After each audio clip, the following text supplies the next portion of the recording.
other parts of this social media series, we have talked about scheduling your posts and things like that.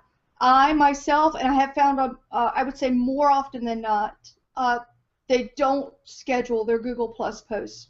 A lot of people prefer to use the organic approach, and the reason I'm bringing this up is I want to say that in a business, particular writing business, if you want to get good traction on Google Plus, you do have to be somewhat present. And I think that's what makes a difference on Google Plus, is that so many people are present, and that means that when they have that kind of mentality, they tend to put out better content because they're really interested in the comments and the conversation and carrying on with it, instead of just putting a tweet up and maybe you'll get a reply, you'll get some retweets or whatever. It's a different environment. Yeah, I completely agree. To the scheduling part, there's a couple little nuances. First of all, only a page can schedule at this point. They don't have it available for profiles, although I think there's a Chrome extension called DoShare that, you know, hacks its way through it. I don't use it, but because I prefer the organic thing anyway. But you know, if you are a brand, or if you want to work with somebody and you want to have them help you, you would set up a page, a business page, and it's probably a good idea anyway to do that. And your business page can schedule posts. Now, the cool thing is, I agree with you in that it's great to be here, it's great to be present. I mean, I do that, right? But at the same time, from a time-strapped situation, Right. if you know that you have an audience who is, you know, or if you know you have an audience in the U.S., but you work on your business, and you're in California, and you work on your business at, you know, 11 o'clock at night, because that's the only time you can do it, you're not helping yourself, because you're posting for everybody in Europe if you post live in the stream.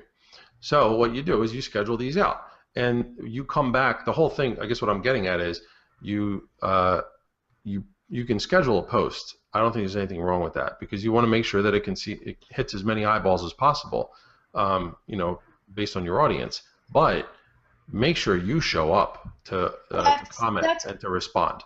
That's really, you phrased it much better than I did, the way you said that. That's really what I meant. You have to be there and be present for that engagement. And I would extend it a little further than just engagement on your own post. You know, let's go back to what we were talking about before with the hover card real quick. That shows up in a gazillion different places, right? So, and especially on other people's posts. And so the only way to have it show up on other people's posts, leave a comment on somebody else's post. The only way to do that is to actually show up on Google Plus and spend some time going through the stream, you know, going through some targeted circles that you have of people you want to build relationships with, or information you want to stay on top of, and then leave comments.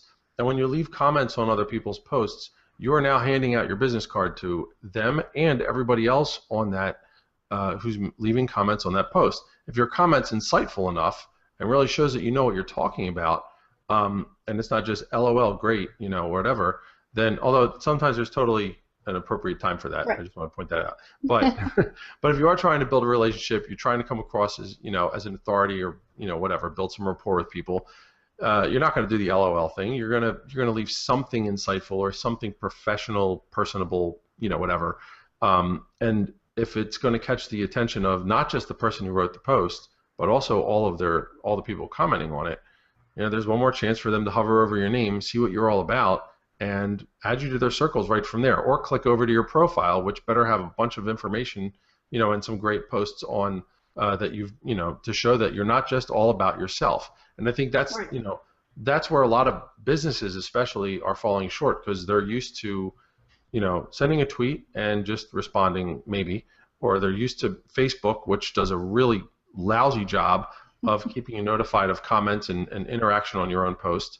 So they're just not used to it.